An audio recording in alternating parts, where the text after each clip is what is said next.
All right, so good afternoon. We'll get started today's meeting at 5 p.m. March 12th. Submission statement. Students will be challenged to become college and career ready and lifelong learners. The Rancho Unified School District will actively partner with the community as its leading educational institution that provides a technology-rich and innovative learning environment for all students.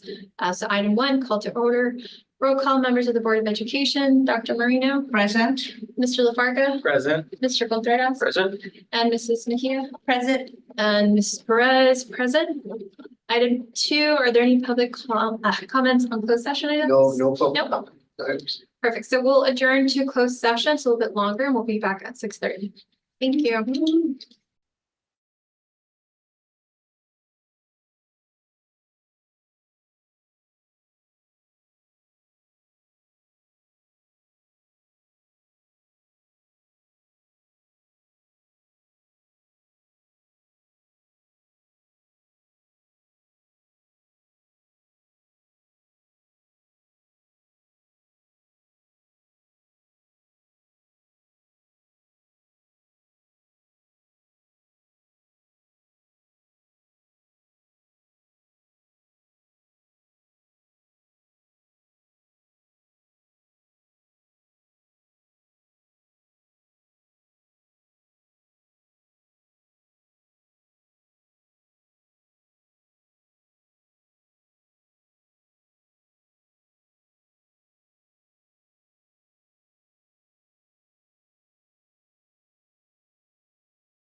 packed session. So we will get started at 6:54. Coming back, item 5, reconvene in open session. Item A, roll call members of the administrative cabinet. Dr. Davis. Yes, give me a vote, please.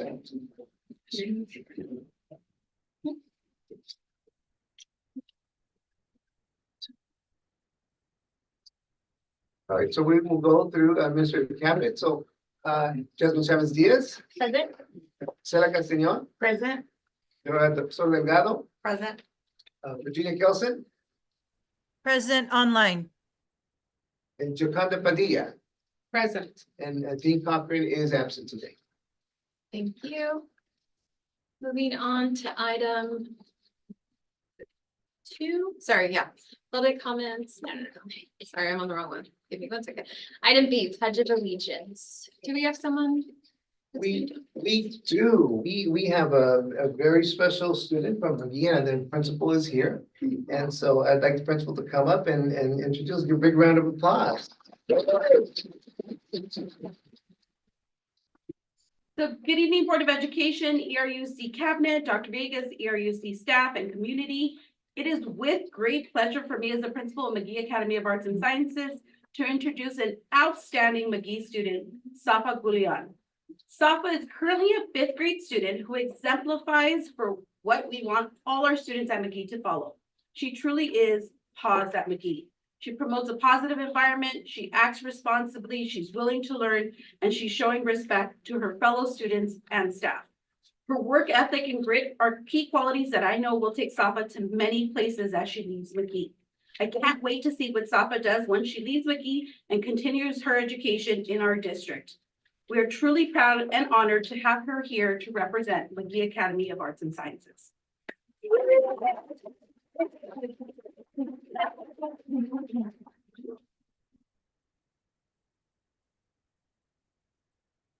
Good evening, Board of Education, Cabinet, Superintendent, and community members. My name is Safa Gulian, and today I am here to represent the Academy of Arts and Sciences. Well, to start off, we have a lot of programs at our school. For example, we have a cross-country team, track and field team, soccer team, leadership team, and an after-school program called McGee After 3. And last but not least, we are the only elementary school to have a broadcast team run by the students at our school and our school librarian and media tech, Mr. Varga. In our leadership team, we have a group of students making up our spirit weeks. We each make a poster to match with the theme. We take leadership roles around campus and make sure to help with the different events at our school. Ms. Palomino helps us develop skills to be great future leaders. We also have a podcast team at McGee Academy. How it works is that Mr. Varga gives a book to a student and they read the book. When they finish the book, Mr. Varga and the student talk about the book over a podcast. The podcast is then shared with family and students. This gets students excited about new books that they can read in the library. Our books are for all grade levels. Our broadcast team airs on YouTube every Monday, Wednesday, and Friday. Our students run the sound, music, video switcher, transitions, and we have 2 anchors, one for weather and one that does the news. The broadcast team has been around for 5 years, and the broadcast has completed over 580 productions and has 784 subscribers. During our broadcast, we talk to students on the spot about different topics. The challenging part is that everything is on the spot, so you don't have too much time to prepare. That is what makes it exciting and fun. In our broadcast, we have interviewed different district staff, teachers, community members, and even a Delta pilot. Mr. Aiden Knapp and Mr. Dean Knapp, guidance and coaching, helped our cross-country team this year do extremely well this year. At Mount Sac Invitational, our 5th grade girls placed second. Our 3rd and 4th grade girls scored first place. We had students place in the top 15 in the boys and girls division for 3rd and 4th grade. This was out of 170 runners in each boys and girls division. Also, track is currently getting ready for our races that are coming up. Currently, we have a soccer team in session. We are learning different passing and scoring techniques and gameplay. Ms. Urieta has been helping us develop our soccer skills. Lastly, one of the most amazing things about McGee is our staff, teachers, and our principal, Ms. Melgar. Starting with our office staff, Ms. Angie and Ms. Gabby, our amazing librarian, Mr. Barca, and all our aides and teachers. Everyone helps out to make McGee a better place. As you can tell, we have many great things going on at McGee Academy. Thank you for the opportunity for me to come talk about McGee Academy of Arts and Sciences. We invite you to come by one day to be interviewed or to be part of our book reading podcast. Thank you again for allowing me to come and let you know about the great things happening at McGee Academy of Arts and Sciences.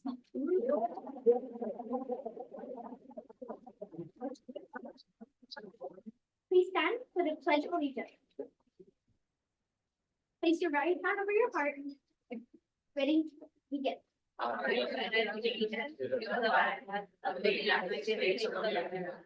And to the republic for which it stands, one nation, under God, indivisible, with liberty and justice for all. So we do have a certificate. We do have a certificate. We'd like to see if we can take a picture with the board.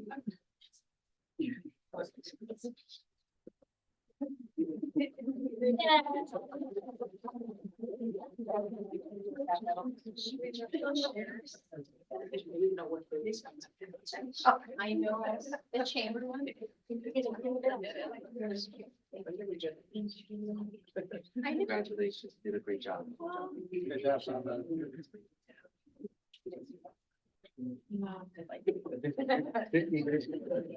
You ready? Reach in a little more. All right, ready? 1, 2, 3. Can we get the parents? Please? And the principal. And the Principal. Principal Melgar. Melgar. Anytime, so. With us and not just with her. Please, if we can have the parents. over Yeah. there. Please. Oops, sorry. Congratulations. Oh my gosh, you can join us, Mr. No, sorry. Mr. Barker, you want to go in there? Yes, go. Oh, next. We're getting it. Thank you. Yes. Who do you? Oh, sorry. There's a board. Anna, can you come on this side? Please.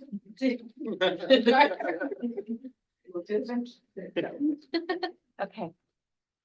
Ready? 1, 2, 3. All right, anybody else? We're good? Okay, we're good. Thank Good.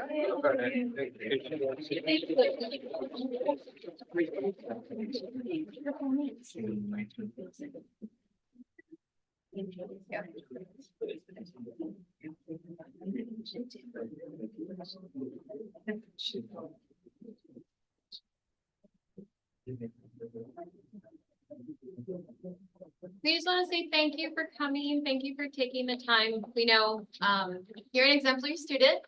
She gave you. Okay, I know we don't microphone. No, you did great. Thank you for representing McGee. We would love to visit and to come by and thank you for everything. Anyone else want comments? Yeah, Master. Just Oh, want to sorry, say thank you can for you- highlighting all the programs that you have at your school, Mr. Knapp, Mr. Olieta, Ms. Malgar, great programs that you have going at the school. You know, we thank you for your dedication and thank you for, I mean, right here, she's showcasing, this is what you're producing, an amazing student. Thank you. Stop, I know we'll see you in the future. Whatever it is you're gonna do, I know we're gonna see you regardless. And it was in the early 80s and I was there. I told her I went to McGee and she's like, oh my God. She was so surprised, but I know you're gonna be here again in the future at one point in time. So congratulations. Thank you. Mr. Carter, Dr. Ray. Thank you, Saba. You are amazing young lady. A lot of poise and you did a wonderful job. I echo that as well. Thank you. Thank you.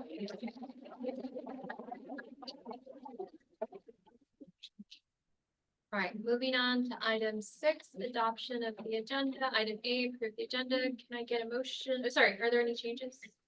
There are a couple of changes, yes, and so Dr. Kelson is going to be reporting them.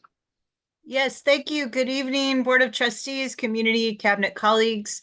I have 2 corrections to the consent agenda.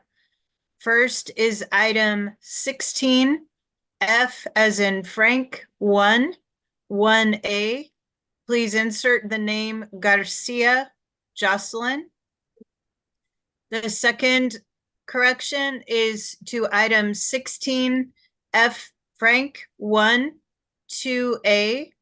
please insert the name Hernandez Salgado Francisco. Thank you, Dr. Villegas. That concludes the readout. Thank you. Thank you. Sorry, can I get a motion for the agenda? So moved. Second. So moved by Mrs. Mejia, seconded by Dr. Marino. All in favor, say aye. Aye. Aye. Any opposed? 5-0. Moving on to item 7, report of actions taken in closed sessions. Dr. Vegas. We do, we have a few items. And so, in reporting, in closed session, the board took action to ratify the release of one unclassified college tutor due to unsatisfactory performance identified, employee number, effective February 15th. And the roll call was as follows, 5 yeses and 0 nos.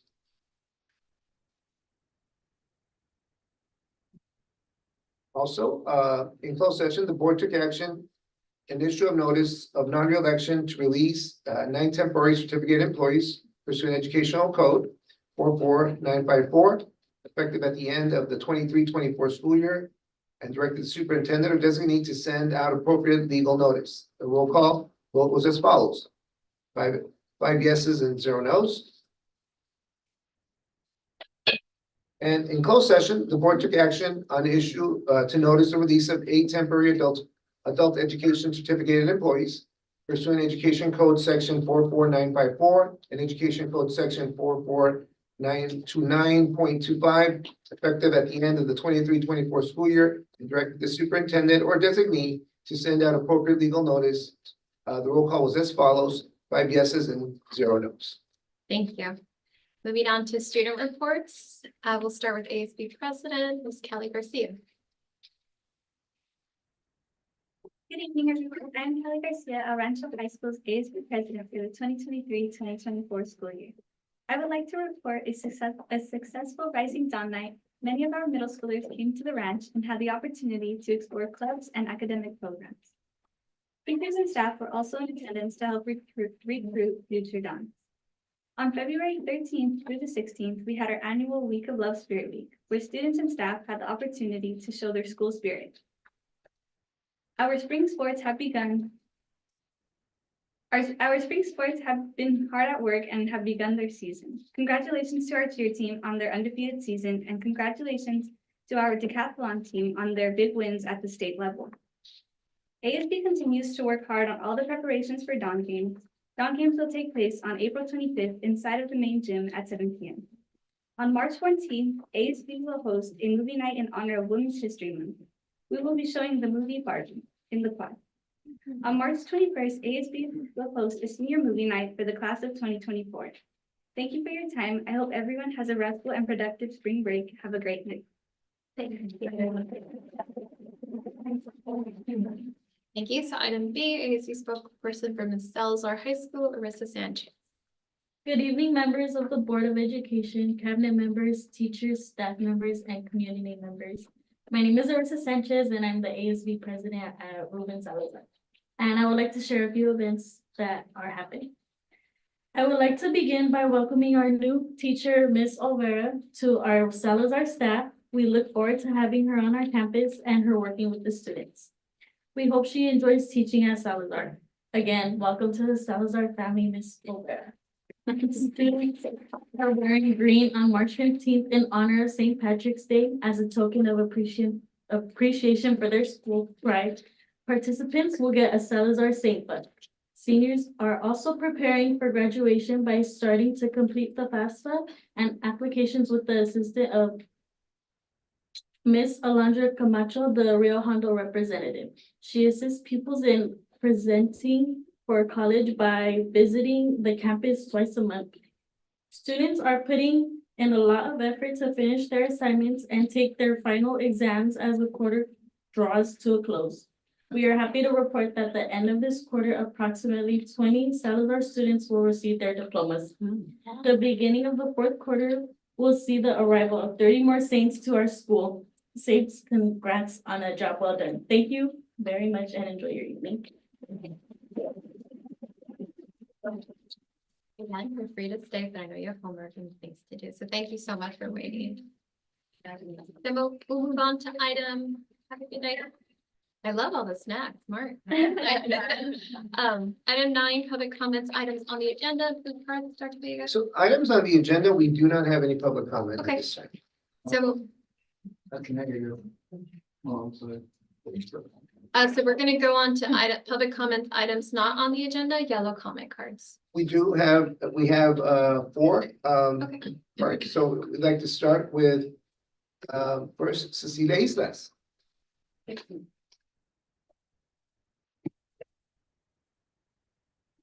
Good evening, respected board members and district staff. My name, for those of you who don't know me, my name is Cecilia Islas. I am here to bring to your attention a situation my senior daughter is undergoing within your district. As you may know, there has been some documentation filed with the school board. We are respectfully requesting your attentiveness and thorough investigation to the matter. I am urging you to address the situation in a timely manner, as there has already been a lot of damage done because of the lack of follow-up from your district employees. On March 11th, we received a report with findings from HR, Dr. Kelson, as to the complaint that we filed due to a head injury our daughter received while at practice and does not be notified. The disposition states, nevertheless, given the various issues with communications between district employees and complainant, thus, the district has determined that review of policies by employees and training would benefit district employees and programs. Specifically, the ERHS staff will be required to complete additional training on standard operating procedures specific to communications with families and students, as well as conflict resolution. Additionally, ERHS staff will be required to complete additional training on protocols related to student health and wellness. More specifically, the following actions will be taken by the district, and then she lists 11 items, 11 trainings that will have to be done by ERHS staff. Number 1, provision of more oversight so similar incidents do not happen in the future. 2, increased monitoring of distribution of 504 plans. 3, redefinition of staff roles and responsibilities. 4, clarification of expectations for a certificated staff member to be present at practice and games anytime intense physical contact is occurring. Training on the necessity of completing an unusual circumstance report to HR, where and to whom a request for a civility letter is communicated. Training for staff on assessment and document of student injuries and requirements to inform parents and guardians. Training for staff on 504 plans, specifically in extracurricular activities and athletic programs. Posting of anti-bullying policies, policies on 504 plans, IEPs.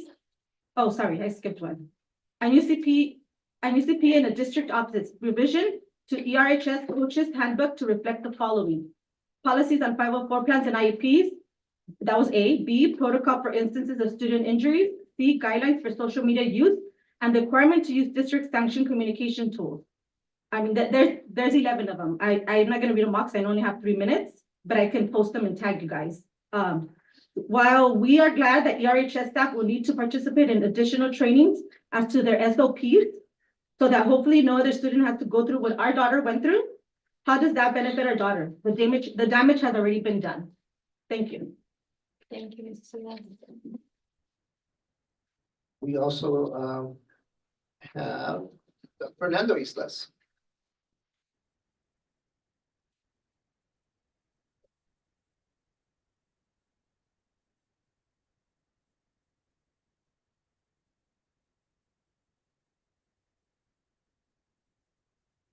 Good evening, respected board members and district staff. My name is Fernando Islas. I am a parent to a student here at El Rancho Unified School District. I am here today to bring to your attention a circumstance my 6th grade daughter, Cicely, is undergoing within your district. As you may know, there has been some documents filed with the school board. We are respectfully requesting, my family and I, your attentiveness and a thorough investigation to the matter. Moreover, I also encourage you to do right by my niece, Mia Islas, as she is also a student in your district experiencing issues at one of your schools. Thank you. Have a great evening. Thank you, Mr. Jones. Anthony Islas.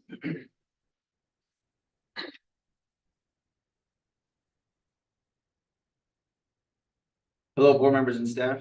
Just putting a face to the documents that were filed. My name is Anthony Islas. I'm the father of Mia and Mila Islas. I'm urging you and encouraging you to look at the documents filed, all complaints. ERUSD is not a well-oiled machine. There was an attempt to kick my daughter off the cheer team for lies from coaches and staff. Mia is an amazing student. If you have time, look her up. My other daughter, Mila, was hit by her second grade teacher, Ms. Damasa, in the face on the face with a piece of paper. Does that sound like a well-oiled machine? There is no training on how to de-escalate situations. There is no training on how to redirect and say, hey, calm down. Let's set up an appointment.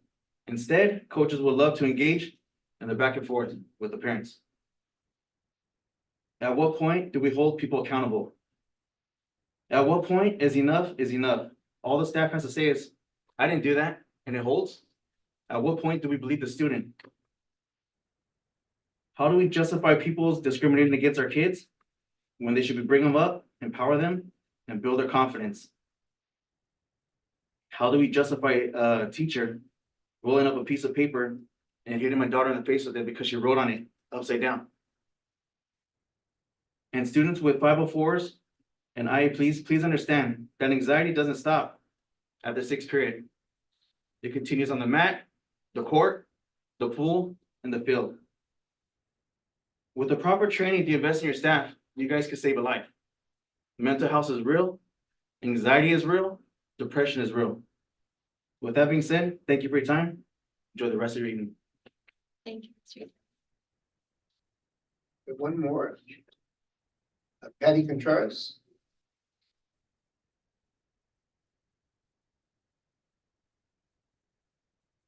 Good evening, board members and cabinet. My name is Patty Contreras, and I was just here as a proud parent for Cheer. I don't know if you did see the Whittier Daily News.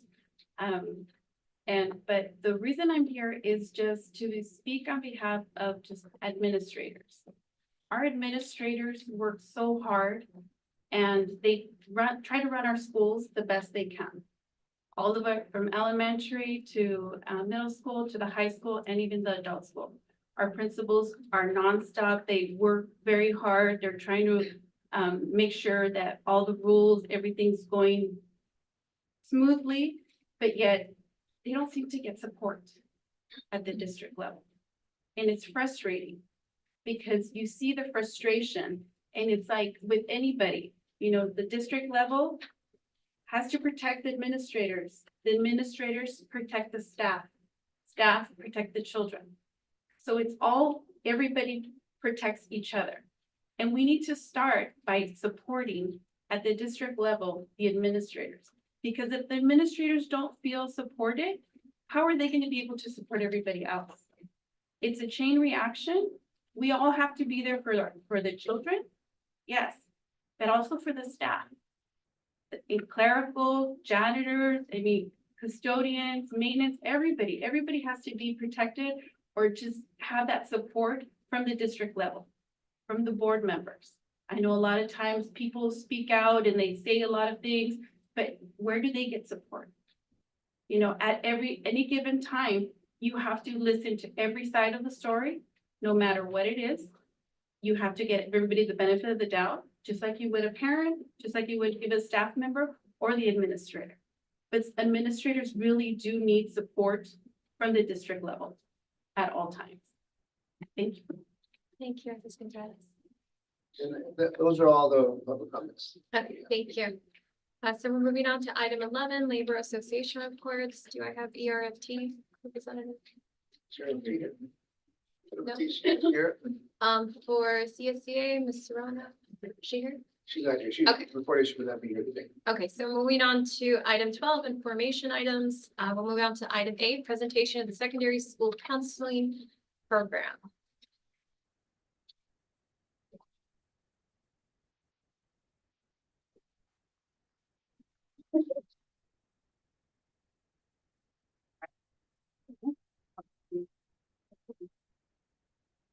So, good evening. I have 3 amazing people in front of me, and then I have some amazing people in the back. Counselors, can you wait? For the last 2.5, almost 3 years, our school counselors have been hard at work reshaping our comprehensive school program. And what we wanted to do tonight is really share with you in the community what our school program looks like. So our counselors have a presentation to you that's going to give you an overview of what we've done in the last 3 years from 6th grade all the way to senior year. So I'd like to present Ms. Nasu, Ms. Godoy, Mr. Peña, our counselor PLC facilitators. Thank you. Good evening, Madam President, Board of Trustees, Dr. Villegas, and District Cabinet. Just to introduce ourselves again, I'm Ray Peña, one of the counselors, school counselors at our Rancho High School. We have Ms. Nancy Nasu, also school counselor at our Rancho High School, and Janet Godoy, school counselor at Rivera. Okay. Before we get started with the presentation, we'd like to thank Ms. Jasmine Chavez Diaz for her support as we continue to the process of growth and development with our council department. So thank you, Jasmine. So next, please. You have a clicker. Oh. You have a clicker. I was looking at Tony like next. For you. Okay, so training and purpose. So first-time high school, middle school counselors receive PD directly related to school counseling, training providing attached results. Began January 22nd of 2022. The goal was to align counseling practices to ASCA national model, systemic change through Tier 1 lessons aligned to ASCA mindset and behavior standards, collect and analyze data, and strengthening our A to G passport campaign. So just to give you guys a timeline, so year 1, training began January 2022. Again, with the ASCA model, school counselor role, we went from what are we at that time? We're guidance counselors. No, we're school counselors. So now we're school counselor is the term that we use now. Lesson development, scope and sequence, that was that year. Year 2, implementation of 1 lesson per grade level, which seems like such a long time ago. Collected and analyzed data, lesson development for remaining domains, created a time tracker, and the school counseling district PLC began, which is the 3 of us here. Year 3, implementation of 2 lessons per grade level, which is where we're at right now. Data collection continues. Tier 2 planning, which we'll explain a little bit about that in a little bit. School counseling, district PLC continued, and added some PDs. So now our passport, our A2G passport campaign, our A2G passport to success, college bound dawns. Thanks to one of our own teachers, Mr. Justin Diaz, one of our art teachers on our campus created this for us. A2G passports were updated, A2G magnets, college bound stickers, which is upper left-hand corner. And if you don't believe us, they do exist. Just look at Mr. Contreras' laptop there. Thank you. If you guys want one, we'll get you guys one. Yes, thank you. A2G posters, upper right-hand corner. So those are created. We have one, every academic in our campus has one, as well as the middle school academic. They have those posters in their classroom as well. A2G and specific subject posters provided for each classroom and teacher, and new banners were posted in front and around our campus at our rancho. Okay, so best practices, things that we took into account when we created these lessons and what we wanted. Interactive, very important. Interactive. It's not just about us. We expected interaction and participation from the students. Teaching, okay, wasn't presenting, we're teaching with an objective for each lesson, and the students were aware of the objective for each lesson that we created.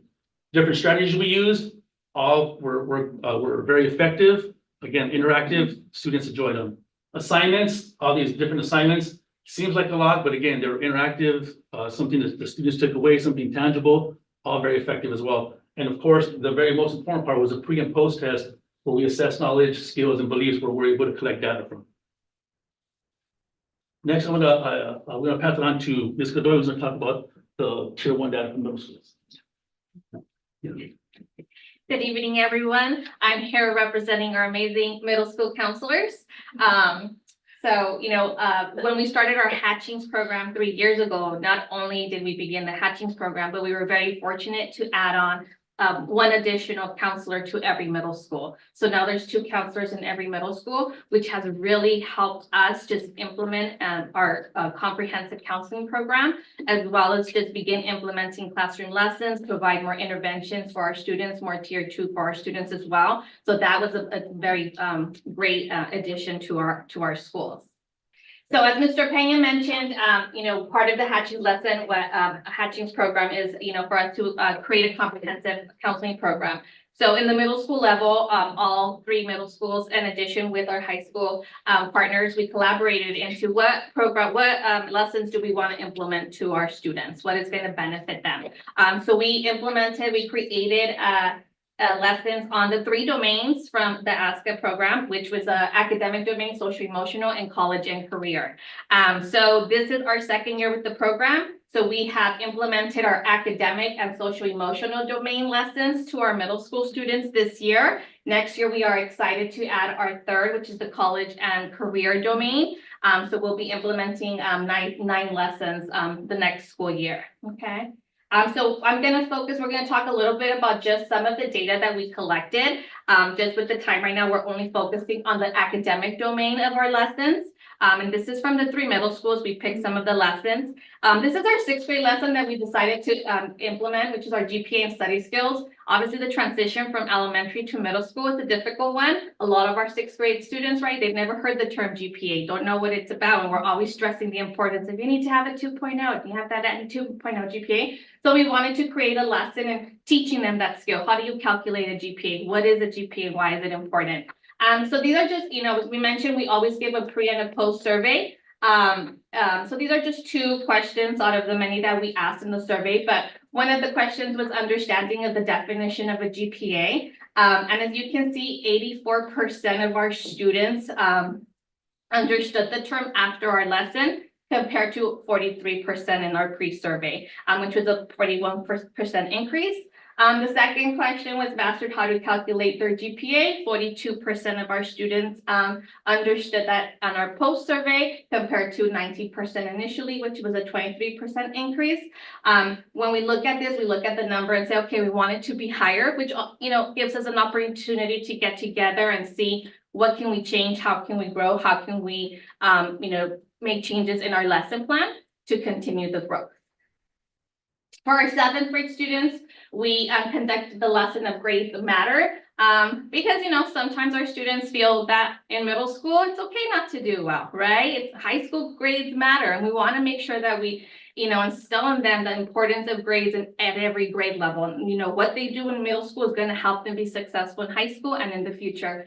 So these are some of the data that we've got. Just once again, just some of the questions that we answered. These are just 2 out of the many. 56.2% of our students at the end of after our post survey agreed that grades matter in middle school, compared to initially 42%. And then 80.2% of our students knew how to calculate their GPA as compared to initially 60.5%.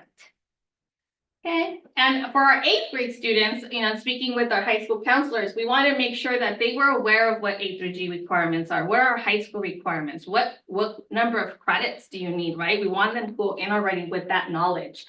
So we prepared the A through G requirement lesson for our students. And so 92% of our students, after our post survey, were able to identify how many credits they needed to graduate, compared to initially 63%.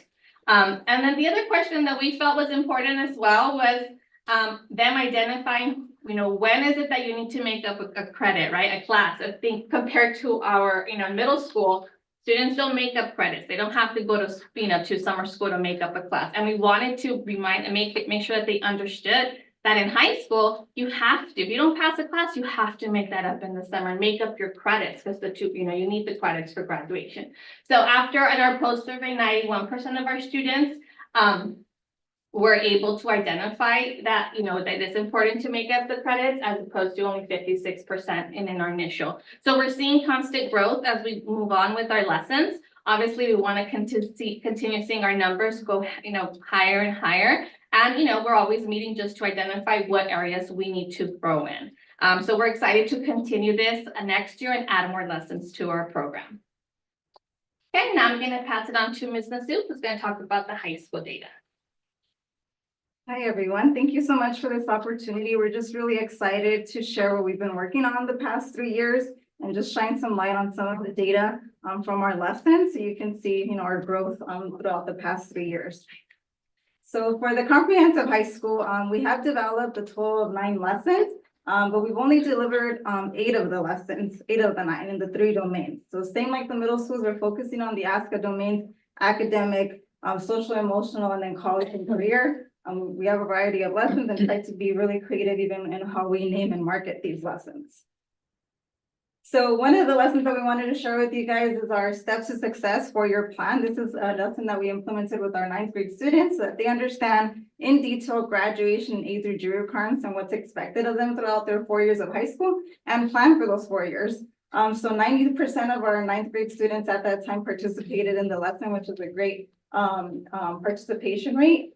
After our lesson, 91% of our students understood what graduation requirements are at El Rancho High School in comparison to only 40% before our lesson. 82% increased their attitude about going to college. Like we wanted to affect, encourage them to seek a post-secondary education after high school. Only 29% of our students initially had a positive attitude towards going to college. And then at the end of our lesson, 86% believe that grades, are important in high school and they understood how it affects them. In comparison to, again, only 46% of our students at the initial.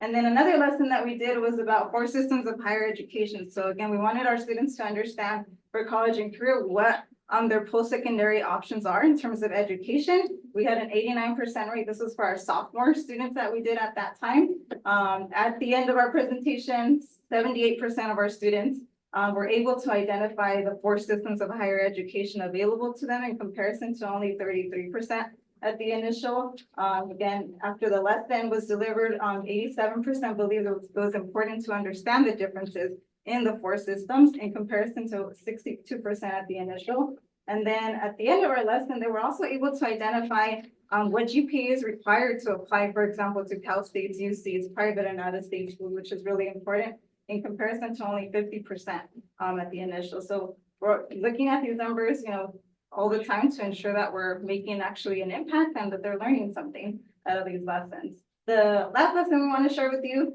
is a career exploration lesson that we did. This was with our 11th grade students this year. We used California College's website, which our district used to partner with and have a contract with, but now it's a free site. And it's something that our students can access throughout their high school education, and it saves their data and we can pull from as well.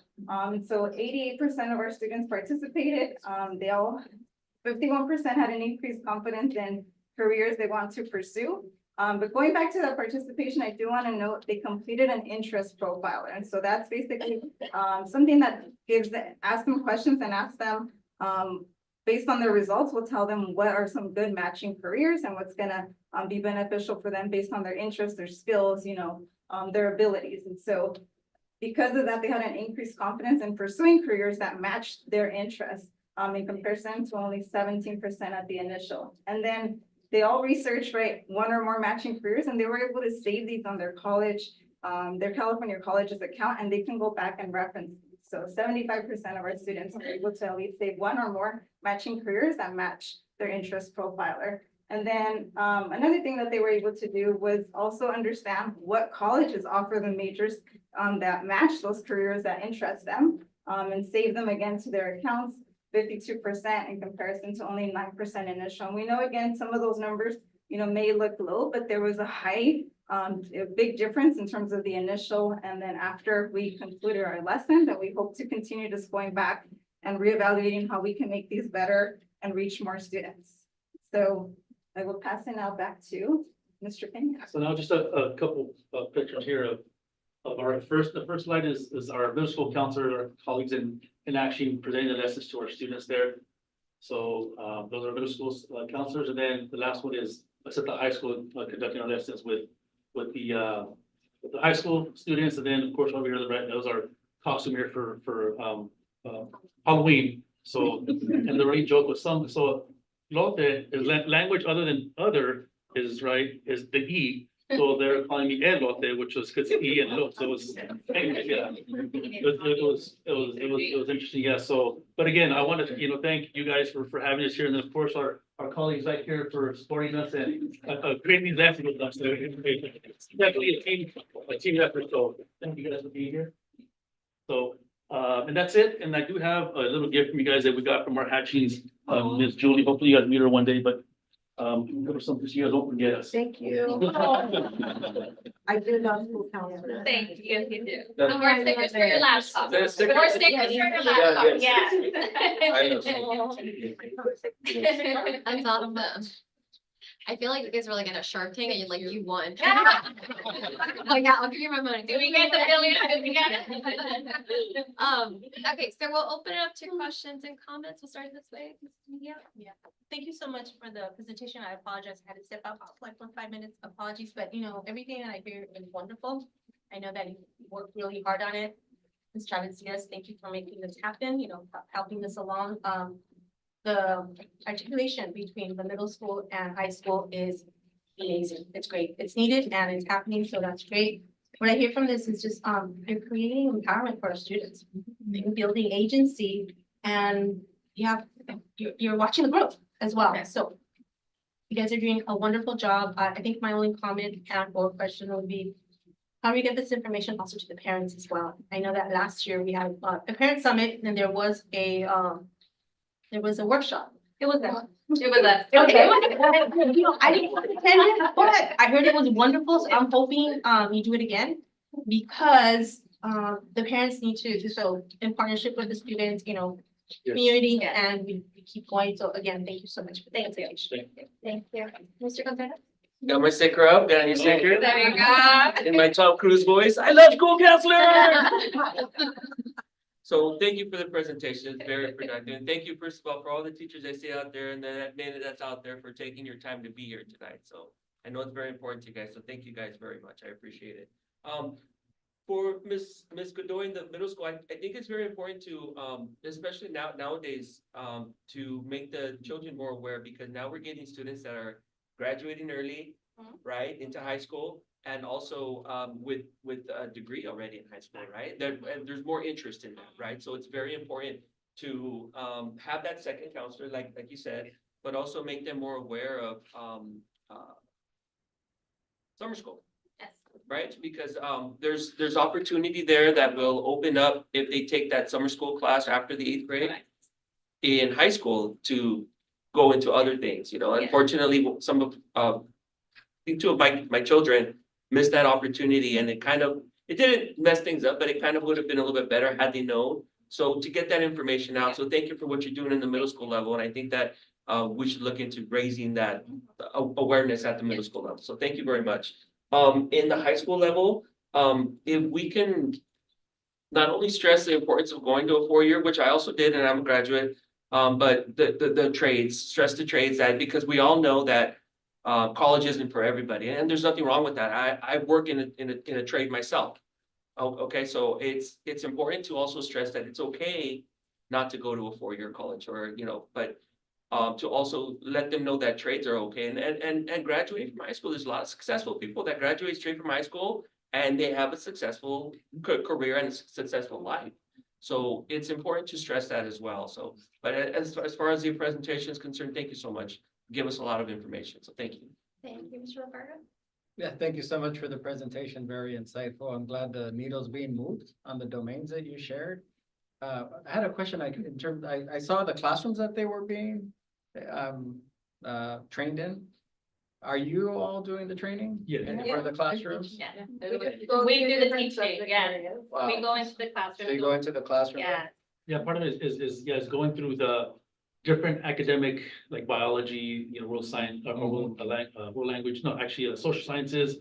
Just so, because we have to take away some classroom instruction, unfortunately, Right, so, right. yeah, luckily the teachers allow us to do that, but it is us, we create the lessons and we present them, yeah. That's awesome. So, yeah. That's great to hear. How many students have you done this for? And So this year, we've done multiple lessons for multiple grade levels, so it's, we've done, I don't know, All of our.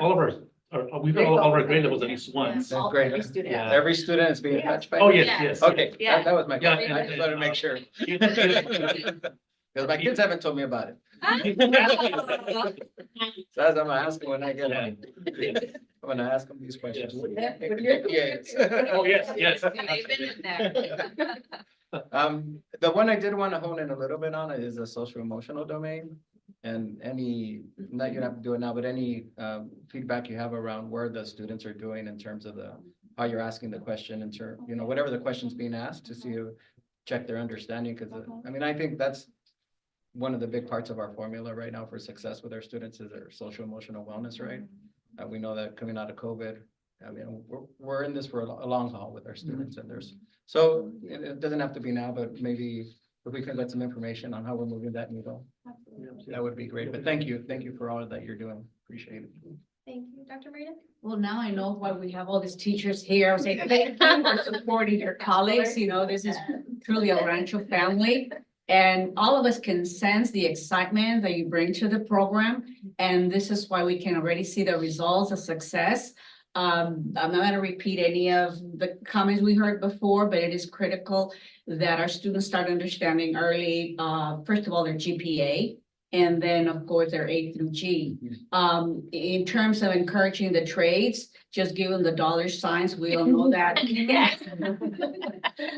Their salaries double, okay, especially if they don't choose education. We all know that. Nonetheless, this is a program that provides students with data-informed decision-making in terms of what they want to do, right? And so I'm just amazed at how quickly and how successful this program is, because we all know that you pilot something and then you go into year one of implementation, year two, and you don't start seeing results until maybe the fourth, fifth year. But here you are, am I correct in saying year three? Yes, year 3. And you're getting results. So this is, first of all, what you bring to the program, which is really important. You have buy-in. But what was music to my ears was when I heard you say that you actually go into the classroom and teach the lessons, and I would say, yes, that keeps the pulse in the classrooms, what's really happening. So thank you for doing that, because only then can you truly understand what it is to be in the classroom. And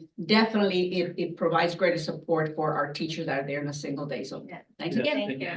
Thank you. I think, echoing what my colleague, the passion, I mean, this entire room, right? Your energy. I'm like, thank you so much for doing what you're doing, because that information is what makes a huge difference in a student's life, especially, like some of us first generation, that makes a huge difference, the information. I'm not joking. That was an amazing presentation. It had data. It was student specific. And I thank you. That was a lot of thought, especially the curriculum, the 3-year plan. For me, I'm like, that's a model for what we should be doing in this district. So thank you for that. I love them. So I taught middle school, I know, and I love the mental health lessons. That would have been so crucial, especially for some, middle school, they're going through a lot. So I love that. I also love that you guys are already doing the interest profiles. So that when they get to high school, they kind of know the careers and they're not figuring it out. I did that in college. I'm still doing it now, So I feel like the fact that you're starting so young, my only recommendation, and I'm sure at the elementary school level, right? Because we're doing middle school and high school. What does that look like in the future for elementary to start an interest profile or relation, these little lessons, I would love to see that. And then the other thing, so when I spoke to a friend of mine, she works at ABC district, right? Which they use as a model. The biggest thing is the culture. And so when I saw in the beginning, that's what you're doing. You're setting up the culture in this district, the college career, and that's what makes a district excel. And so thank you for that. And then my other, feedback would be, are we partnering with the after school programs? Because, that was the Boys and Girls Club, think together, how are they continuing the conversations that, you all are doing in the class? It was going to be one of my questions. Yeah, and actually it's leading into our tier 2, just in passing, during lunch coverage, Miss Nasup actually talked to Adonai from the prep program. Okay. So there's a lot of things that they do. They were like, wow. So we're actually meeting with him. He's meeting with us this Friday. Yes, so yeah, so you hit the nail on the head with that one, yes. Yeah, because I feel like they're doing some of the things that y'all are doing, and so I want to make sure we, that we partner. Yeah. And then I just want to echo, because I did see you at the schools to watch, just for the board. They did great. A lot of the schools were asking questions about that. That was the highlight, the counseling program. They were amazed that we have a counselor at every school. They were amazed at the fact that you have a curriculum. They were amazed that we had lessons. There were so many questions. So thank you to all of you for that. Thank you so Let me much. just share one other positive that I see in this program. It is not only the achievement, the academic achievement, but it is also the attendance. Kids will be encouraged to come to school and discipline, right? Yeah, thank you. Thank you. Thank you. Thank you. Okay. We'll move on to You don't want to stay? I'm just kidding. All right, item B, presentation of the Around Unified School District 2023-2024 second interim report by Gio Honda. Gio. We'll give it a minute, Gio. Good job. Thank you.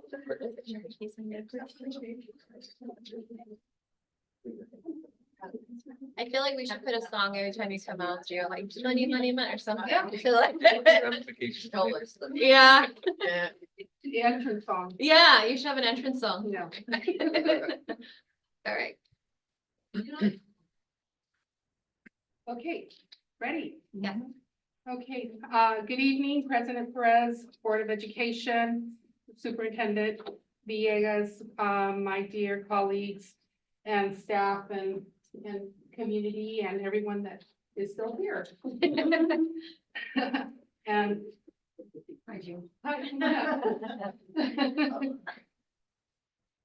I would like to introduce everyone to our Director of Fiscal Services, Lillian Huttenberg, and she has been doing all the heavy lifting. And so, and even before I came here. So, so she is upfront with me because this is a team effort. And you'll be seeing more of her. So there is our presentation. Do you mind clicking? Oh, show me which one. Click you. I know. Yeah, right there. There you go. So we are here to present the second interim report during this public session.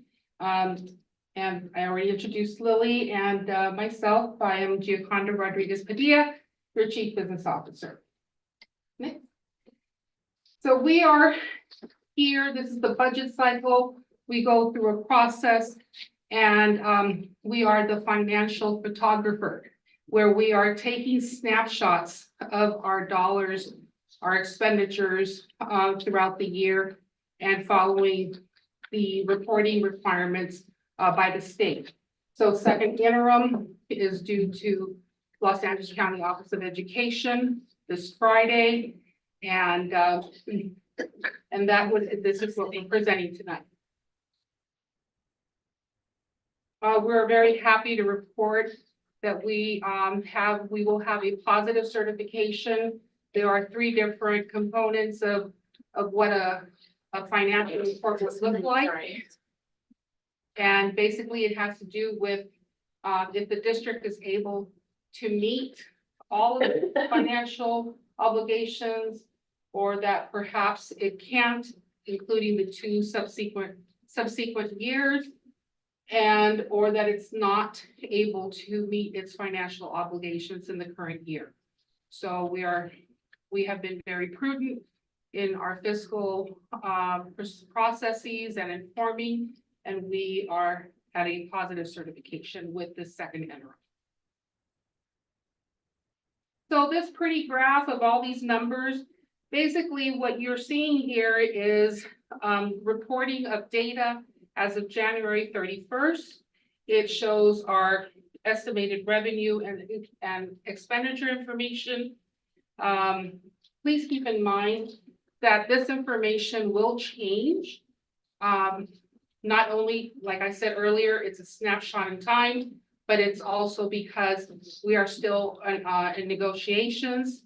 And so this information will change at the next process, which is the budget cycle.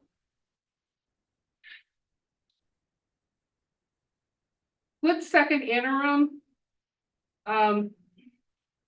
as you can see, we're also projecting the 2 following fiscal years. We've made adjustment to the current year revenues and expenditures compared to the the first interim report that the board approved on December 12th.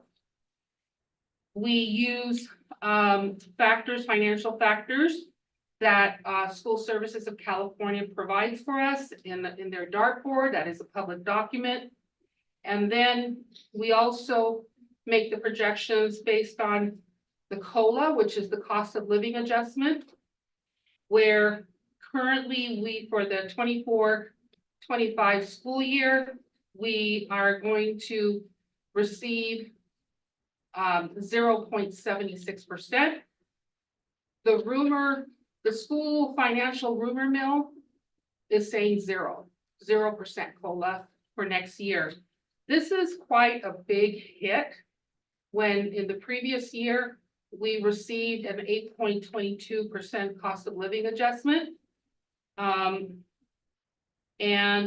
This resulted in approximately $4.1 million less. So that's another big factor to look at. In that same context, I would also like to remind us, and I've said this in prior financial reporting, that we continue to decline in enrollment. We are at an approximate 3.5% of decline with our student enrollment. We are, I believe, doing a great job in reaching out to the community and improving our attendance, because all of these are dollars that will factor in with our ADA, which is our average daily attendance and how we get funded. But that 3.5% in declining enrollment represents approximately $2.5 million. So if we add that to already a loss of 4.1 million in revenue, and you understand the math. This is a chart that shows our ending fund balance. Can you go back to the previous slide? That's okay. So our ending fund balance is this bottom blue line. And so you have here in 23-24, you'll see that we have a column for unrestricted, a column for restricted, and a combined column. So when we look at our reserves, we have to maintain a minimum of 5% as part of our board policy. Statutorily, it is 3%, but board policy says it's 5%. And this is required so that we're able to cover payroll. So the healthier the reserve, in case of an emergency, we would be able to provide better coverage of any operational situation. So you can go back. So in this chart that we have shown in the past, including my predecessors, you'll see how the ending fund balance would have increased because of the dollars that we received and the high COLAs as well with COVID. We're past that. Now we have to spend down all of those dollars, and we are now, you'll see that the total ending fund balance is actually less. And we anticipate that in 25-26, that will be a very important year that we have to prepare for next year. We have to prepare for next year.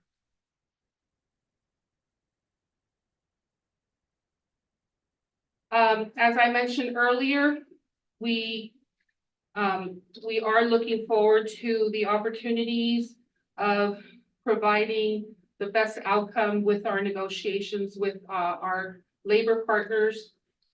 We also have the responsibility to ensure compliance with the LCAP and lottery funding projections. We have the responsibility to maintain our reserves as best as possible.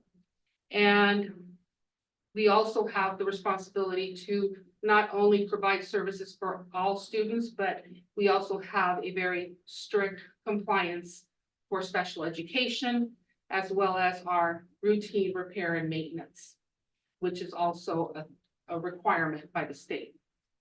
We also have,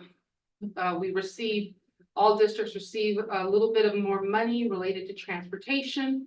We need to prepare a new stakeholder involvement and provide that report to you soon as well. Did I miss anything? You're good? You're phenomenal.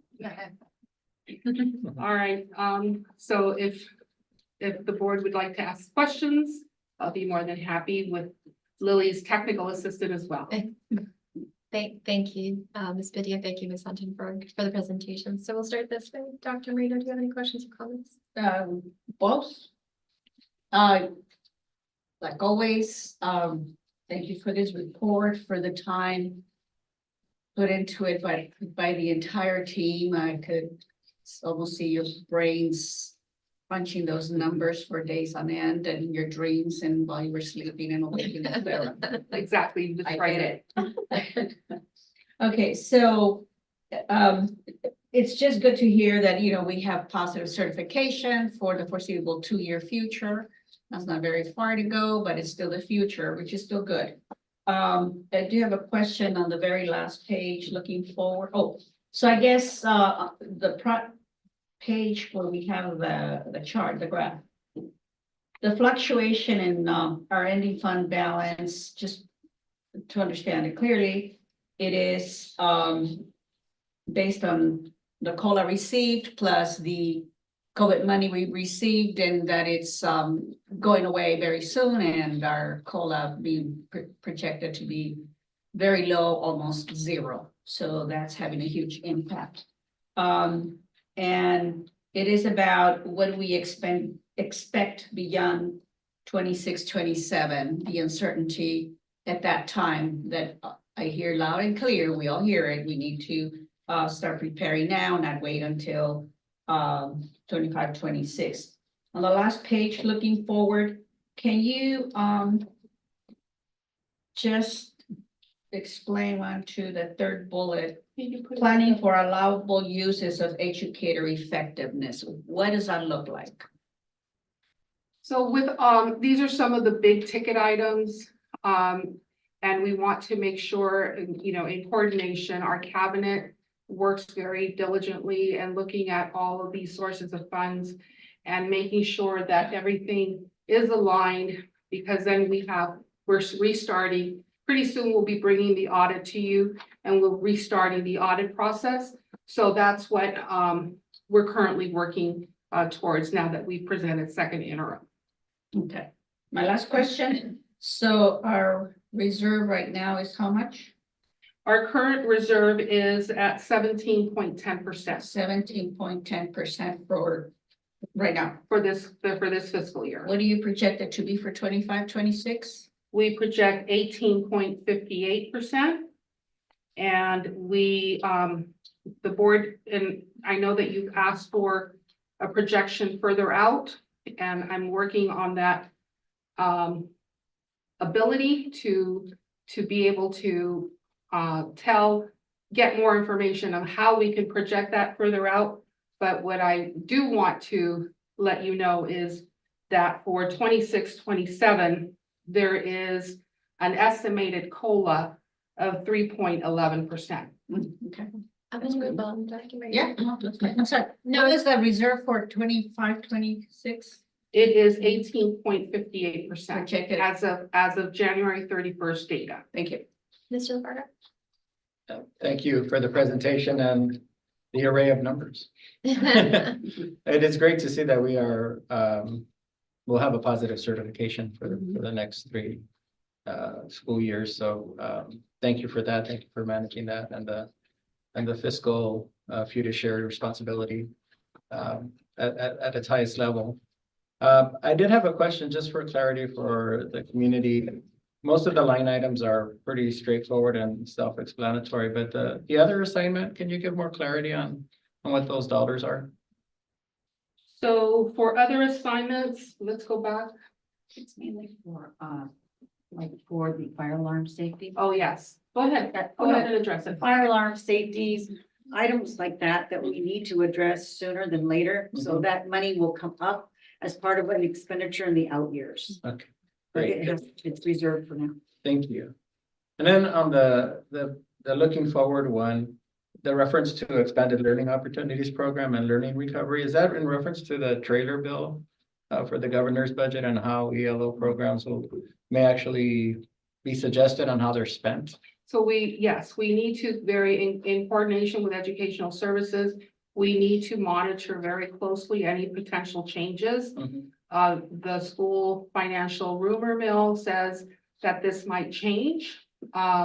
So we've always paid very close attention. Dr. Villegas has always reminded us, that we need to look at these things and we do. So because it is such a large, program that it's very strict in how we can use it. So we monitor any changes because we don't necessarily get an email from CDE saying, alert, this changed, but we do read other sources of information and we do track those things. Same thing with learning recovery. The rules are changing. We have approximately 7 million. We have approximately 7 million with learning recovery. The rules are changing starting July 1st. We don't know what those new rules are yet. And with respect to your ELO, for example, in my day job, I work in that arena, and there is advocacy happening around not shifting the use of those dollars because it really supports learning at a whole different level. And I think we have to pay attention not just to the revisions, but the language. And simple words like may or shall will make the biggest difference because if it's may, then we have the flexibility of how we want to use it, even though the opportunity to use it for academic recovery is within the scope of using the dollars. But I think that's the language we have to pay attention to as the revisions are made to the trailer bill. Very good. Yeah. Thank you. Thank you, Mr. LaFarga. Mr. Contreras? Oh, yes, Ms. Padilla and Mrs. Huntenberg, thank you so much for the presentation. It was very informative. And I know that as a board, we've asked for transparency, especially for the unions that have been asking for the information. So thank you for that. And the only thing I ask, and I know you guys are doing a great job at it, is where we can find the opportunities maybe to save, I guess, and then also where to look for possibilities that we can, whether it be funding or grants, what type of funding that would be out there for us to be able to save some more and for our future, because I know the future is gonna, our budget's gonna keep on going down. So thank you for the presentation. I appreciate it. Thank you, Mrs. Mayhew. Yes, echoing what my fellow colleagues have said, thank you for the presentation. I was really happy to hear that you touched on the transportation plan that needs to be brought to board, because again, it's something that we're getting funding for that, even though we don't have transportation per se, but our students in special education do have transportation. So again, there's money that is, that the state gives back. And that's something that we've advocated as today with our legislators. Just wanted to share that. The other thing is ELOP. So I know that I've heard there was a webinar that Trustee LaFarga had shared, and he had stated that the webinar stated that there's a possibility for attendance recovery through ELOP. So I'm hoping that we could possibly explore that and see if that's feasible. A certificated teacher needs to be there in order to make that happen. But again, just thinking out the box and seeing how we can, shore up our budget. Really happy that we do have a positive certification. But as Trustee Contreras said, we also still need to see what else can we do to stay whole. Then just lastly, if you could please give like a short summary on how you're calculating the reserve. How's that percentage calculated? That'd be appreciated. So the reserve incorporates, if you can go back to, sorry, that's okay. Let's go back to the sheet, the MYP. In our multi-year projection, if you can look at that first column for 23-24, it says unrestricted. So at the top, you have your revenue, then followed with all of our expenditures. And then there are other components related to the budget, and it takes us to our increase or decrease in our fund, in our fund balance. So the yellow, 6.3 million. Below that, it's the beginning balance of where we started. And then it includes specific elements of the budget, which incorporates, for example, we have the non-spendable, the 72,000. So like inventory and our revolving cash. So that stays, that's part of that, but it's part of the ending fund balance. Same thing with the committed funds that the board approved. I believe it was in December of 2022, approximately. I might be wrong, or June. Where $10.3 million had been set aside, because whenever you have at least 10%, if you have over 10% in in reserves, then the board has to provide approve a resolution committing those funds. So in our ending fund balance, those 10.3 million are included and then it also incorporates the assigned for economic uncertainties. There's other elements related to routine repair and maintenance. And so when we get to our ending fund balance of 22.3 million, we divide that by the total expenditures over on the third column that says 130.9 million. If you divide that, then that gives us the dollars that are available to us, which represents approximately $15 million. So, and then the percentage would be the 17.10%. So it incorporates all of the expenditures, all of the needs that cover special education. And the special education, other than teachers, you'll see in, where is that? The 21.6 million, the contributions. Those are dollars that come from the general fund and goes into restricted for special education. So all of those components for all students, including special education, are included, and then we come up with the reserve. Is there anything you want to add? That's perfect. Thank you so much. Thank you. I feel like they asked other questions. I just want to thank you for the presentation, for concise. I love that you highlighted the positive, just so it's clear. My only, I guess, recommendation would be in maybe the future budget, exactly what you presented right now and how to calculate the reserve. If maybe we can have that as a slide option of just like an image, because I was following you, but I'm like, okay. So we can include that in the presentation, just so it's a little bit more clear, so we can kind of know exactly. But thank you so much for your time. Thank you, Ms. Huntington. Thank you. Thank you. Thank you all for your support.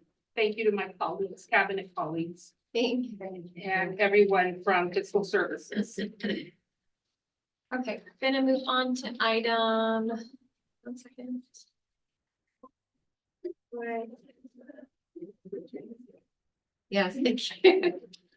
Board of Education announcements and acknowledgements. We'll start this. No, sorry, the public hearing.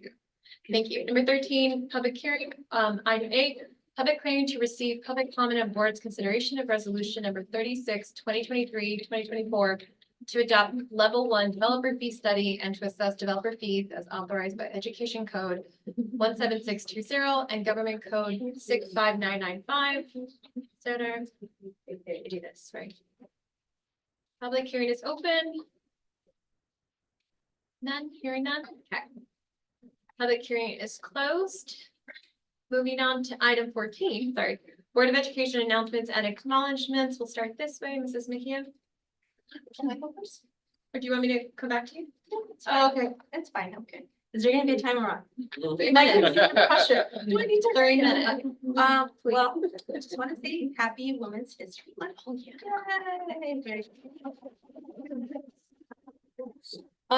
So I just want to highlight the Read Across America that was kicked off last Friday. A week ago last Friday. McGee, I was invited to read at McGee I think my third year reading at McGee, and I just want to say thank you to Ms. Hernandez and Ms. Delia Campos for allowing me to read to their students. I read Pete the Cat and had a really good time reading and dancing along and singing. I also had the opportunity to read at Rio Vista to Ms. Galvin's class and at Valencia with Ms. Cuellar's class. Just want to say kudos to all the teachers because they have great events. I wasn't able to attend Rivera Elementary, but they had an author there. Very impressive. And also want to highlight, and they had students read to the students as well. But Durfee and North Ranchito, they also hosted North Park students, and I really love that the students were reading to the younger students. I want to congratulate the Color Guard and Drumline for the recent accomplishments. You know, they continue to make our district shine. I want to recognize the Chamber of Commerce for their inaugural cruise scholarship golf tournament that they have. That will benefit our high school students. And I just want to share that I did attend the last meeting at Linwood. We had Speaker Emeritus Brendan honored by CSBA there. There was a community schools presentation by Linwood, and they're happy to, I know, you know, we're kicking off our community schools. They're happy to share any best practices that they have and or visits. They also went over the seal of biliteracy. CSBA Patrick O'Donnell went over Prop 98 and the advocacy that is needed, which we did today. Also want to recognize Chamber of Commerce Jorge Juarez for his entrepreneur series that he hosted for our students at the Boys and Girls Club. It was a 4-week series that he did. And Nathan, I believe, was from the strategic plan. He was there, so I was really happy to see him, and he was very engaged. Today was legislative action week. This is my 4th time participating, and I was really proud that we had 4 board members participate this year. We really we flexed our advocacy muscle, and it was great. It was great to see everyone there. President Perez and I spoke with were there with Senator Archuleta, and we spoke on the importance of keeping Prop 98 whole and not, you know, not borrowing from other years, which would possibly lower the funding guarantee, which, you know, we can't have. We want to keep it whole because we don't want to lose programs. It just spoke on keeping the current programs that we do have, such as UTK, universal meals, and public transport, the transportation for our students as well. Let's see. Lastly, I just want to, a point of personal privilege, I want to wish Mr. Dyson, an iconic El Rancho High School teacher, a happy 91st birthday. With that concludes my report. The celebrations. Yeah. Okay, Mr. Contreras. So I'm gonna continue with the happy birthday. I want to wish Miss Board Member Mejia on Friday was her birthday. I want to wish her a happy birthday. Right, 21. And Mr. Dyson a happy 91. If you're out there, Mr. Hushaw, happy birthday. So thank you for all the stories you gave us in class. Read Across America was March 6th at Rivera Elementary. I was invited and I attended. It was a successful event. We did have a lot of special guests. The author of Super Torta was there, and it was a hit. I had the kinder classes were just yelling out, you know, while they were reading, and they were having a great time. So that was a great idea to invite the author. The board and council members were there, but most importantly, as Board Member Mejia stated, El Rancho students who previously attended Rivera Elementary were there. And I think that was the best or the highlight of both sides for the high school students and also for the elementary students, because they were asking questions galore back and forth. The high school students were loving reading to the fellow Riverians, if you may, as they were there, and also watching them during recess time. You had high school students playing volleyball with these kids, or handball, or on the tetherball, and they were just having a great time. So I think that more than anything, that should be an area of focus, because it also gives the elementary students something or someone to look up to and want to, hey, I want to be that El Rancho student, you know, that El Rancho high school student, and I want to go to El Rancho, and I can't wait to go and come back and read to the other students, you know. So that was a real highlight of the day, and it was a pleasure being there. I also attended the PR Chamber of Commerce golf event, where some of the funds raised, as mentioned before, will be going to the Wesley Cruz Scholarship Foundation, and which is set up to aid graduating students from El Rancho High School who are planning to further their education. It was a very successful event, and I want to thank everybody that helped put it together. And I think that's it. I'm gonna end it short. Thank you. Mr. Lombardo? Yes, also just echoing Happy International Women's Month. Also wanted to let you know that I participated in Rio Vista's reading opportunity, and thank you to Ms. Alonso for inviting and hosting myself and others. I was able to read in Ms. Cabral's class, or kinder class, Ms. Ponce's TK class, Ms. Cook's first grade class. My props to them. I mean, for the time that I was there, it takes a lot of energy to keep these kids focused. But I had a great time. They were just engaged, they participated and had a lot of fun. I also read Pete El Gato. And they love the white shoes. That's what I gotta say about that. I also participated in the CSBA's legislative session today with Assembly Member Calderon's staff. And one of the takeaways for me was the support that we're asking for a public school facilities bond to put a measure in the November ballot that's coming up. And really, that's really to create more funding opportunities for facilities for schools. And I think it's something we should all rally around and advocate for, because as we know, we need it here in our districts, in our district for a lot of reasons, as we know, and I think other districts as well. So it was just a great opportunity to connect with other colleagues as well in surrounding districts. So I was very happy to participate. And it's good to note that Assembly Member Calderon does support this. So we hope to get traction with her support as well. I also attended the Wesley Cruz Scholarship Fund hosted by the Pico Rivera Chamber of Commerce. It was a lot of fun, a lot of camaraderie, and hopefully raised a lot of money for the scholarship fund that's being launched soon to support our students. One of the takeaways I had from our recent strategic planning session was not only that our students were present, but having attended another session, they actually let out. They spoke, they reported back, and they were engaged. So I was just really, really inspired by their willingness to sit around adults and actually get up and hold the mic and speak up and take notes as well. So it's really good to see that. I attended track invitational this past weekend in Walnut with our track team. I just got to say, we have a lot of great athletes out there and in both the field events and the running events. It was a medal invitational, and a lot of our students got medals, and which was great to see. And there are some fast kids out there. It was amazing. And it was just great to see both the girls and the boys compete at a high level. And lastly, a point of personal privilege.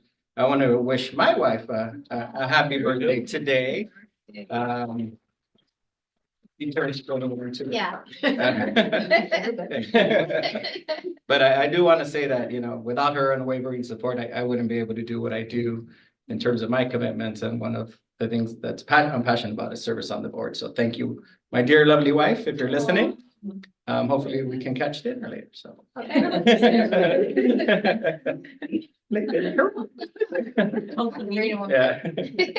Dr. Reno, thank you.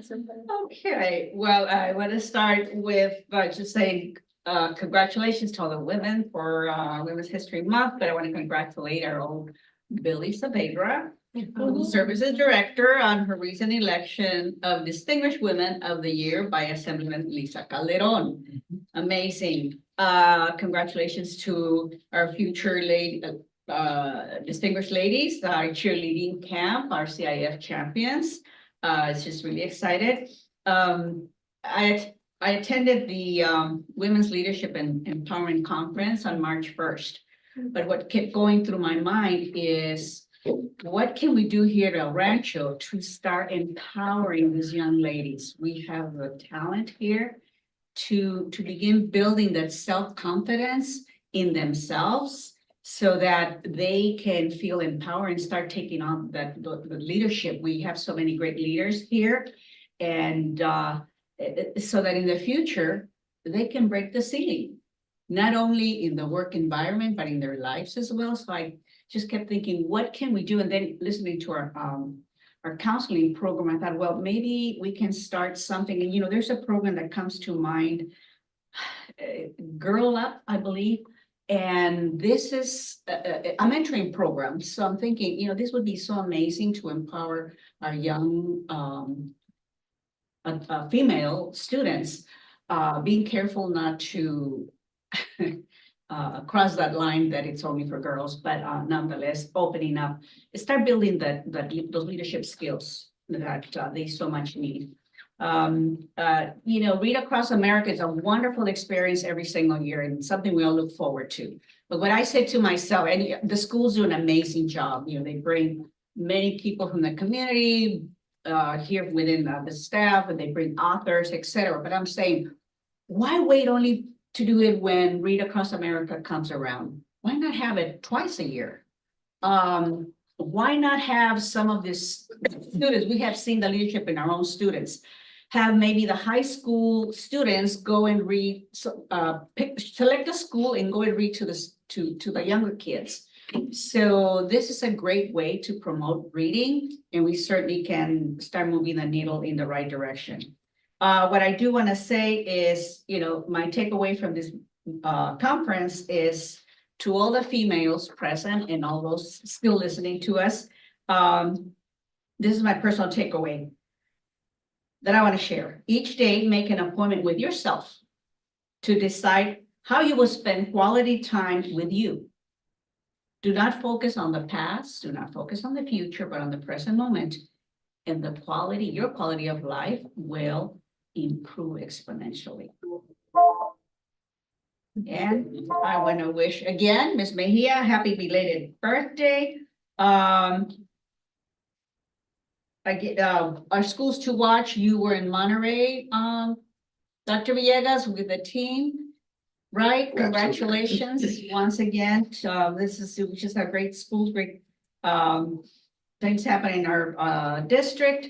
And I just want to make a comment on strategic plan, echo what Mr. Lafarga said, just to see those students really take the lead. In the years that I've been here, this is really truly the first time that I see kids, because it's not easy to get up in front of an audience. It's sometimes difficult for adults to do so. These kids really took charge and they delivered. Thank you. Thank you, Dr. Marino. So for my reports again, happy Women's Month. I love it. And I love the message you mentioned. So I couldn't make it last week because we were in Monterey for the Reading Across America. So I went today to Rio Vista. And because I passed it, I was a math teacher. So I read a book on pi, because Pi Day is Thursday, which is 314, and it's used all across math. So I gave them a little lesson of how to use pi to calculate math.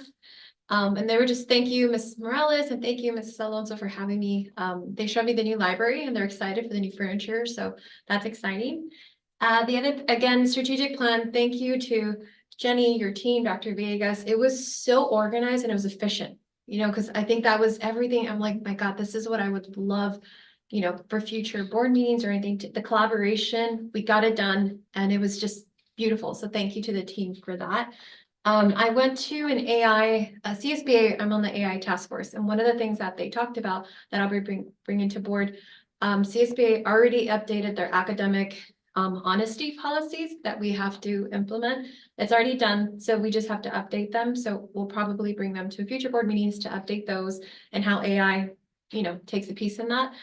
I know I couldn't go to the AI conference, so hopefully we can get a debrief or summary on that. I know it took place in Anaheim and it was a great experience, but I couldn't. So if we can get just an update. Schools to watch, amazing. I'll let Dr. Vegas talk about it, but I just want to highlight Rivera Middle School. Wow, like it made me so proud to be an alum. I'm not kidding, the people in the audience were so wowed by the wellness center, which I didn't know. The fact that their counseling program, exactly what they talked about today, everyone was kind of astonished that we had a counselor that did that. They don't just do the bare minimum, they go above and beyond. And so that was really just a huge highlight. They did mention, which I would love to also bring, that they're bringing esports, which got me excited because they were talking about, you know, they have to bring that involvement, student involvement, excitement. So I do hope, you know, in the future we can discuss that. And I do want to highlight Dr. Villegas.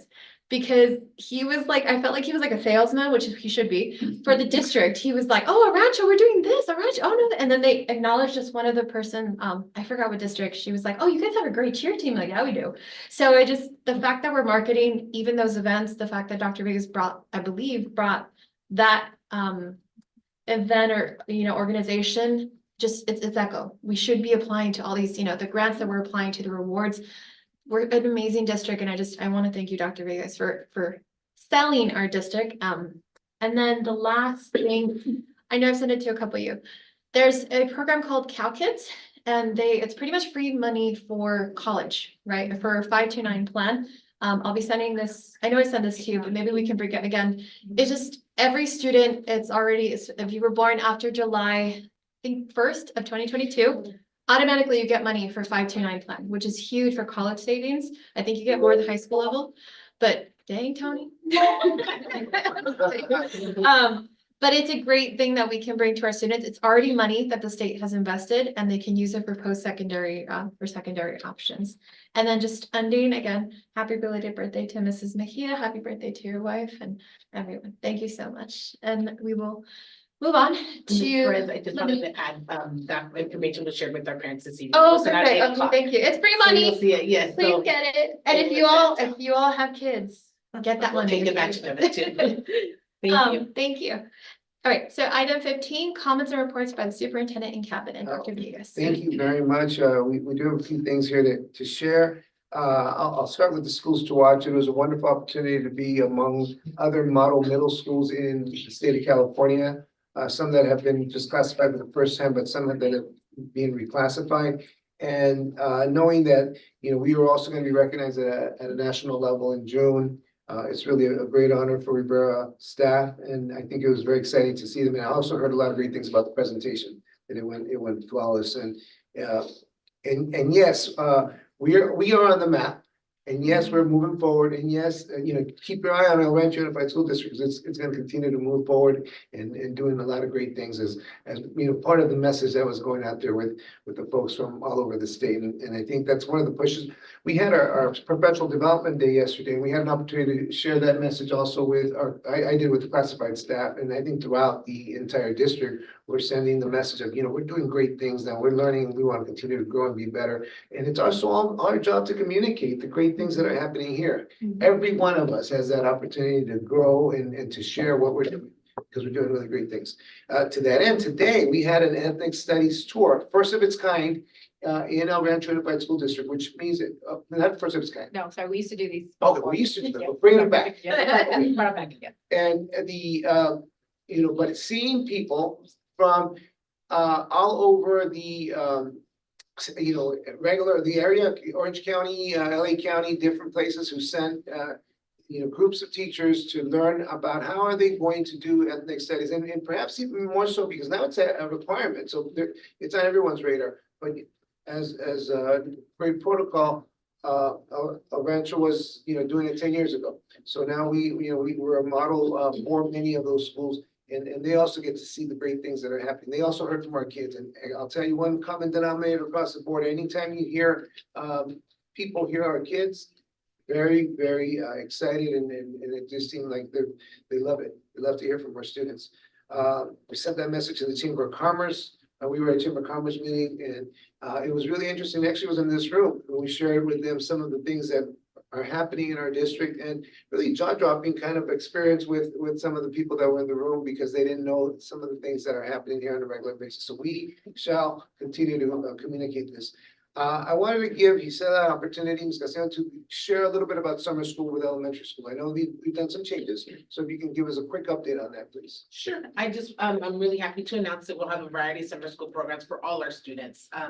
In addition to the ELOP summer program identified for our elementary students, for our students K through 6, we'll also have a program for identified elementary students who have the opportunity to enhance their academic skills through our intervention summer school program. And those are for students who need a little extra help with reading and math or language arts. And we're also going to have a new program, our Kinder Boot Camp, and that's our grant-funded full-service community that will be offered at our grant-funded full-service community school sites at North and South Ranchito for our soon-to-be kindergarten students at those 2 sites. And adding on to our secondary students who also have the opportunity to participate in summer school, where they can take intervention classes, accelerated classes, robotics, and or enroll in the Rio Hondo Math Academy in dual enrollment program. And of course, we'll also offer ESY and ATP for our special education students. And we're really hoping that the summer programs keep our students motivated and excited about learning when they attend these programs, so that they can improve their academic performances, build confidence, and better prepare themselves for the upcoming school year. We're very excited. So two more things that I'd like to add. I'm just gonna add one difference for the secondary program. We're gonna offer an additional math class through Rio Hondo this year. We've done intervention and we've done acceleration. We're gonna do an enrichment class for that middle student that doesn't need intervention, isn't ready to accelerate, but just kind of like I want my child to take extra math. So like a middle class. And we're gonna just do it at Rivera Middle, so it's centrally located. We don't know how many students we're gonna get, so we're offering it there in case we don't have more than one section. If we need to offer more than one, we will, but it's funded through Rio Hondo. It's kind of like a middle of the road student that just wants extra math practice. Thank you. So two last things, strategic plan, the next steps with that is as a subcommittee that will be put together to go further and develop the graduate profile and to kind of tease out all the specifics. We're looking at a 12-person subcommittee that would include 2 board members, 2 principals, 2 people from the union, both unions, and some members of cabinet as well. And so we're looking at forming that very, very soon. So we move forward with that. And then just wanted to let you know, we are going to be posting what we call Milo stones. Oh, they're posted, okay. And we're calling them Milo stones because they're milestones. The Milo is the guy that helps us with circumvention. So we thought it was kind of cute. And we look at the high school and we see a lot of dirt and we see some activity, but what does that actually mean? So it'll indicate what do we expect to see month by month, so that we are able to get a good sense, so people know, okay, for example, in April, we have pool excavation, so I can't wait to see that. It'll be a big hole. We'll be able to see that. More dirt. Grading for the stadium will also happen during April. And then in May, we're looking at a stadium building some masonry walls will be built. Okay, so that's gonna be great. And the footings for the bleachers and some of the muscle lighting will be coming up, or footings for those areas will be developed in May. So that gives us a sense of what are some of the steps, because I want our community to know exactly what we're looking at. So it doesn't just look like dirt and things moving around, but there's actually really specific things that are being planned. And so it's already up on the website. Good job. Thank you. That's it. Thank you, Dr. Reed, yes. And thank you for that. I know it's a lot of work to prep summer school, so thank you, thank you. All right, so moving on to item 16, consent agenda. Any items to pull for the consent agenda? Lester? Yes, 16A1. 16A1. Okay. Any other items? Nope. All right, I need a motion. So moved. Second. So moved by Mr. Contreras, seconded by Mr. LaFarga. All in favor, say aye. Aye. Any opposed? 5-0. So let's go on to item 16A1. Adopt the minutes of the regular Board of Education meeting held February 20th, 2024. Can I get a motion? Second. So moved by Mrs. Mejia, seconded by Mr. Contreras, and then open for discussion. Mrs. Mejia? Yeah, I'm so sorry. Jenny, there's just one correction under my report. It says that I was certified, but I said certified, so CERT, which stands for Community Emergency Response, which you don't have to put in the minutes, but if you could just put CERT, CERT, because it's just that I was certified. And I said, what was she certified in? I was asking that question. So You know? CERT, which is the Community Emergency Response team. Thank you. That was the only correction. Okay, any other questions, comments? All right, so let's take a vote. All in favor, say aye. Aye. Any nays? Moving on, 5-0. All right, moving on to item 17, new business action items. 17A, number 1, adopt a resolution number 35, 2023, 2024 to order the biennial. So I'm gonna governing board election. Can I get a motion? So second. As the moved by Mrs. Mejia, seconded by Dr. Marino. Let's open for Dr. Vegas. Do you want to take on this one? Yeah, you know, it really is just a process on election years where this comes out, and it's really something that we do as a routine whenever there is going to be an election year. Okay, any discussion or questions? No, all right, all in favor, say aye. Aye. Any opposed? 5-0. Moving on to item B, Division of Business Services. Number 1, adopt resolution 36, 2023-2024 to adopt development fees on residential and commercial industrial development to fund construction or reconstruction of school facilities as presented. Can I get a motion? So moved. Second. So moved by Mrs. Mejia, seconded by Mr. Contreras. Discussion or questions? Seeing none, let's take a vote. All in favor, say aye. Aye. Any opposed? Perfect, 5-0.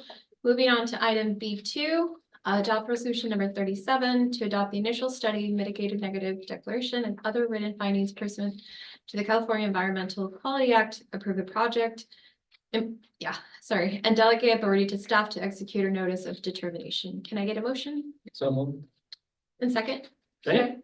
So moved by Mr. LaFarga, second by Mr. Contreras. Any discussion? Questions? Seeing none, let's take it to a vote. All in favor, say aye. Aye. Any opposed? 5-0. Yes. All right, item C, Division of Human Services. Number 1, adopt resolution number 40, 2023-2024, authorizing the layoff of preschool program permit personnel. Can I get a motion? So moved. And a second? Second. So moved by Dr. Marina, second by Mr. Contreras. Any discussion or questions? Yes. Yes. Today, as I stated, we did do legislative action. We met with Senator Archuleta. We talked about Prop 98 and protecting Prop 98. And state school, preschool gets funded by Prop 98. And I feel that this is a very important program for us. And I will not be voting for this item for that. Because as I stated during, when we did our advocacy, how important it is for our students to have that foundation. There's parents that can afford, private schools. And they're ahead. And to me, this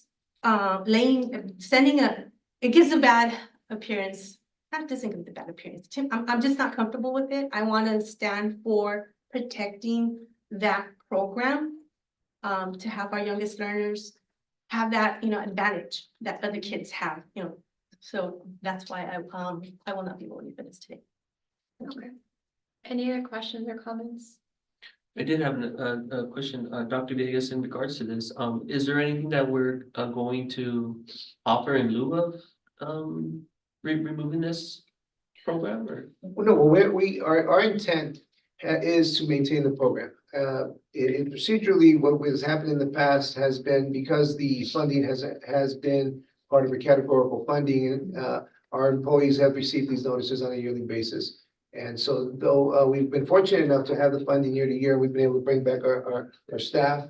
As you indicated, a very talented and well-deserved staff. And so we are planning to, as soon as the very next meeting, when we can verify that the funds are there, which is very soon, we will be bringing back the staff as indicated in the past. So this is just a form, kind of a. It's something that's happened in the last many years, and the director is here, and we can speak to that. I mean, as well, and it's something that that has happened in the past, and we also have Dr. Kelson, who I saw her. You're there, but it is something that does happen every year. Being in the program for 17 years and with Patty Cortez, 1995. Every year that we get the notice, it doesn't feel good. So it's basically, thank you for your services, have a good life. But it's a formality, and we understand that the funding, fingers crossed, will come through, and the teachers should get called back. All of them? And by when will we know? very soon. I mean, I think we could probably make this, we talked about maybe a month. So in order for it to happen, we need to go through this step or? It's something that, since I've been in the program, we get the letter every year. Like I said, it doesn't feel good, and I know I informed the staff yesterday because I knew the agenda was put out Friday, so I talked to them. Luckily, nobody opened it. But another item, I think 16F5 was approved, and I know that they were super happy and excited about that. So it is a formality, but like I said, I think it's something that just needs to be done because we have it even though we applied for funding already in November for next school year, it doesn't get, like, we don't get the official letter until after. After the funding comes through. We don't get it until, I believe, like April, May, so. That's already you know, about a month. So it's, I guess it's a formality, but we are prepping for next year. We are ready for our students that are re-enrolling. The teachers, we did PD yesterday and we're planning for PD for summer, so we're hoping that everything goes through and we'll all be back. Thank you. Thank you for the clarification. Yes, thank you. And that was from our preschool program. Dr. Reno? Just a question. So we still have May 15th is the last day in which you send out the notice. You're gonna take pull back. Well, what we said that is the March, before March Right, 15th. but- And then, and we really have to, anytime between here and the end of the year to pull it back. So the March, the May, there isn't a May It just- 15th related to this. To this. Yeah. Okay. And so, yeah, so we tend to notify them as soon as possible. That's what we want to be able to do. Okay, and I thank you for pulling it and addressing it, because the program is important. My kids were part of it. I have 4 out of 3 are college students, one's going to USC grad school. And out of our 228 kids, 208 are projected to feed into our TK and kinder. Yeah. So our program is important, so thank you. And I think, I mean, I was a product of it, so I know how important, thank you for your service, and I agree, I know it isn't, I feel icky, and I think that's where we have to leverage, and all of us have to leverage our voice, like today, right, legislative action, to make this funding a multi-year, so we're not in this situation every year, because I hate that we have to do this, I know it's formality, but I hate it. And so something that we can, maybe we set up conversations with our legislators to bring up that item. It needs multi-year funding. This is the scenario you're being put. And I would love to, have you as well, your teachers to advocate to that we need, Better. Yeah. So maybe that can be a next step that we can look into. We will take a vote. I know. Requesting round 2. Questions? Oh, yeah. Questions and comments, yeah. Oh, yeah. So, I know that, this is, maybe you're calling it procedural, but I think this is the second time that the board has done this.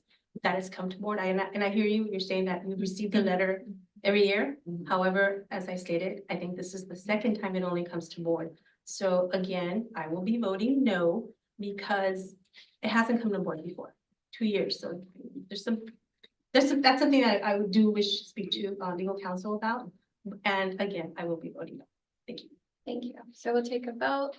So here we'll say no. Oh, No. sorry. Oh, yeah, we can do roll call. Yeah, we'll Not roll call, individual. Yeah, Individual. Mrs. McCann? No. Mr. Gonzalez? Yes. Myself, yes. Mr. LaFarga? Yes. Dr. Marino? Yes. Okay, thank you for pass, 1 no. And I promise, we will set up conversations to start getting that going.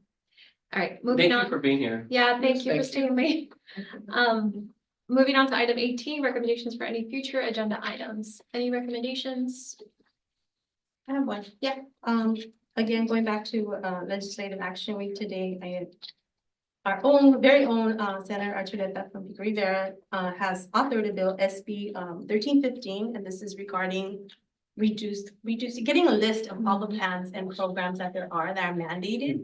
And it's trying to, again, get a list and possibly condense or something that might not be needed, and it would reduce time from, cabinet or, or support staff that are having to do so many reports. So I would like to suggest that we do a resolution as a board to support this, this bill. I second.